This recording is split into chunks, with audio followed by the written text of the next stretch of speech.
Everyone, আমার একটা নতুন ভিডিওতে তোমাদের সবাইকে জানাই অনেক অনেক স্বাগত।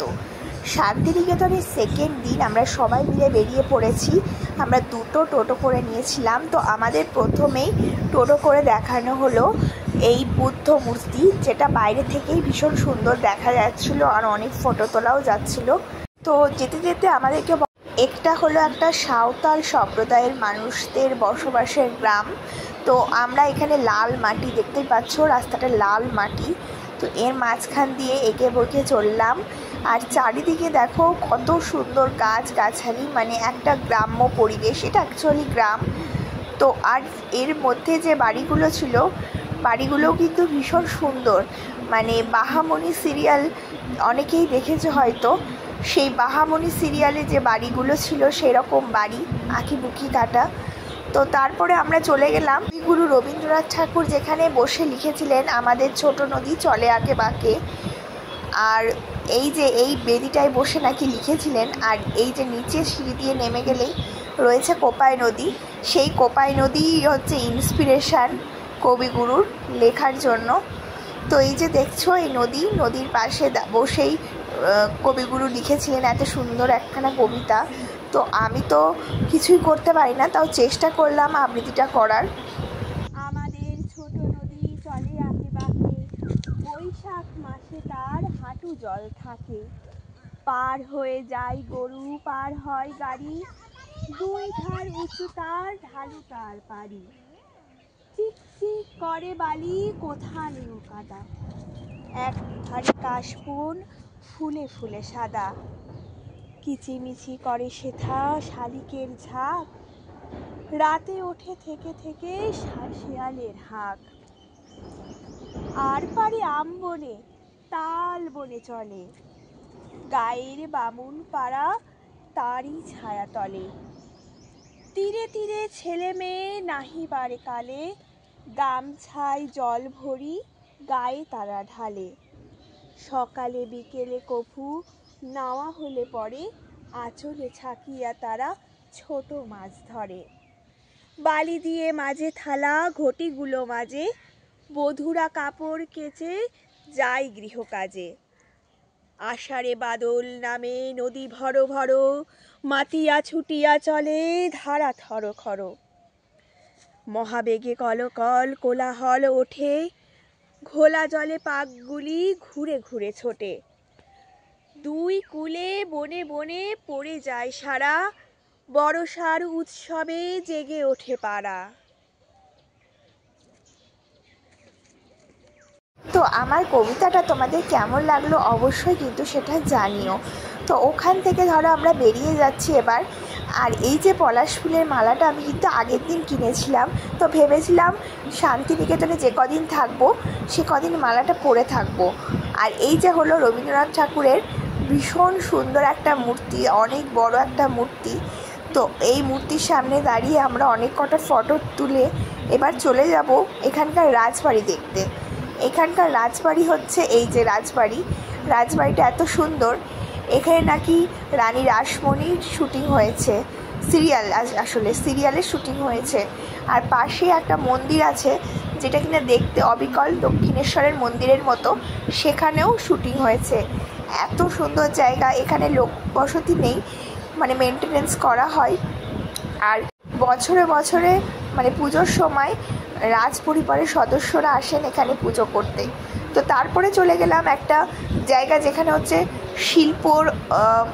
শিল্পর গ্রাম বলা যেতে পারে। আমাদের হায়দ্রাবাদে এরকম শিল্পরমম আছে, ঠিক সেরকমই একটা ছোট্ট হাতের শিল্পের গ্রাম। এখানে সমস্ত কিছুই নাকি হাতে তৈরি। তো এই জায়গাটায় গিয়ে আমাদের কিন্তু খুব ভালো লেগেছে। আমার গলার অবস্থা ভীষণ খারাপ, তার জন্য তোমাদের সাথে ভালো করে কথাও বলতে পারছি না, ভালো করে ভয়েস ওভারও দিতে পারছি না। তো যাই হোক, এই যে হচ্ছে পুতুল ঘর, এর মধ্যে দেখো পুরো বাংলা ক্যালেন্ডার প্রথমে আঁকা রয়েছে, মানে এই বছরের বাংলা ক্যালেন্ডার আঁকা রয়েছে। তারপরে ভেতরে এত সুন্দর সমস্ত পুতুল, আর মানে সমস্ত কিছু নাকি হাতে করা। এই পুতুলগুলো যখন পুতুল নাচ হয় সেরকম দেখতে পাওয়া যায়, ছৌ নাচের মুকুট মানে মুখোশ সব কিছুই রয়েছে। ওখান থেকে বেরিয়ে আমরা একটা পালকি দেখতে পেলাম। পালকি হচ্ছে আমাদের গ্রাম বাংলার একটা ঐতিহ্য বলা যেতে পারে, যেটা এখন বিলুপ্ত। তো সেটা এখন ওখানে রাখা হয়েছে যাতে সবাই দেখতে পারে। এরপরে আমরা চলে গেছি মিউজিয়ামে, কবিগুরুর মিউজিয়ামে। এখানে 100 টাকা করে টিকিট, আর স্টুডেন্ট হলে তার 20 টাকা।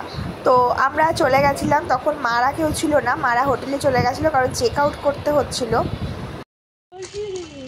এখান থেকে আমরা দেখব রবীন্দ্রনাথের কটা বাড়ি না?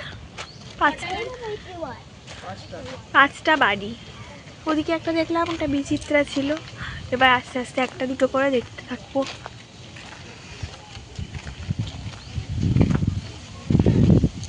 আমরা মিউজিয়ামের ভেতরে কোনো রকমভাবে ফটো ভিডিও করতে পারিনি, ওগুলো অ্যালাউড নয়। ভেতরে কবিগুরুর সমস্ত ব্যবহৃত জিনিসপত্র, পেন থেকে চশমা, সমস্ত কিছুই রাখা আছে। নোবেলের প্রতিকৃতিও রাখা আছে, সেগুলো দেখলাম। আর তারপর এখানে 5টা বাড়ি রয়েছে, তো সেই বাড়িগুলো পরপর দেখলাম। রবীন্দ্রনাথ ঠাকুরের ব্যবহৃত গাড়ি রয়েছে, সেটাও দেখা হলো। আর সামনে সুন্দর করে একটা বাগান করা হয়েছে, যেখানে ফটো তোলার জন্য একটা আদর্শ জায়গা। তো রবীন্দ্রনাথ ঠাকুর মূলত প্রকৃতির খোঁজেই এখানে এসেছিলেন, নিজেকে খুঁজে নিতে, নিজেকে খুঁজে পেতে। তো সত্যি এই জায়গাটা কিন্তু অসাধারণ। এখান থেকে প্রকৃতিকে যেন হাত বাড়িয়ে ছোঁয়া যায়, এত সুন্দর এর মাধুর্য। তো ভেতরে যেতে যেতে বিভিন্ন ফটো ভিডিওই করা গেছে। ভেতরে মানে একদম ঢোকা তো সম্ভব হয়নি। আর পেছনে দেখছো যে গাড়িটা, সেটা কবিগুরুর ব্যবহৃত গাড়ি, এটা নিয়েই কবিগুরু বেরোতেন। তো সেই গাড়িটাও রাখা রয়েছে, বেশ ভালোই লাগলো। আর ওখানে সবাই ফটো তুলছিল, আমরাও কিছু ফটোশ্যুট করলাম। এই গাড়িটা সত্যি ভীষণ একটা অন্যরকম, কারণ কবিগুরু ব্যবহার করেছেন এই গাড়িটা আর কি। 3 নম্বর বাড়ি হচ্ছে কোণার্ক, ওদিকে আছে পুনশ্চ, আর ওদিকে আছে উদীচি। শ্যামলী পেরিয়ে, শ্যামলীটা আছে না, ওইটা একটা শ্যামলীও আছে। চ ও বাবাকে দে।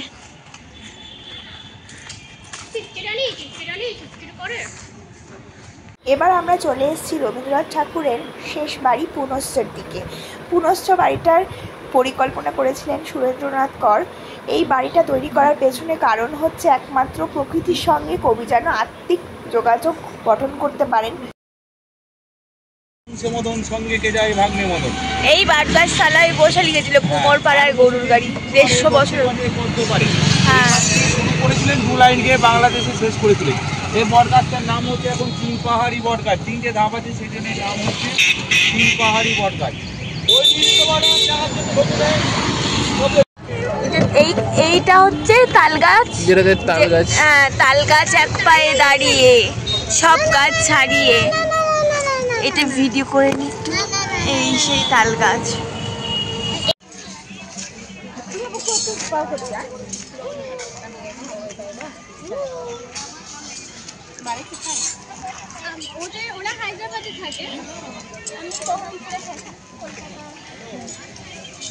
এরপরে সবশেষে আমরা চলে এসেছি এই যে নাচগুলো করতে। প্রথমে আমি আর প্রিয়া নাচ করলাম, তারপরে মাও করলো। তো তোমরা দেখতে থাকো ভিডিওটা।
প্রথম পরিবারের সাথে ঘুরতে বেরিয়ে আমার কিন্তু ভীষণ আনন্দ হয়েছে। দুটো দিন যেন কেমনভাবে কেটে গেল বুঝতেই পারলাম না। তো আজকের মতো ব্লগটা এখানেই এন্ড করলাম, দেখা হবে পরবর্তী ব্লগে। টাটা।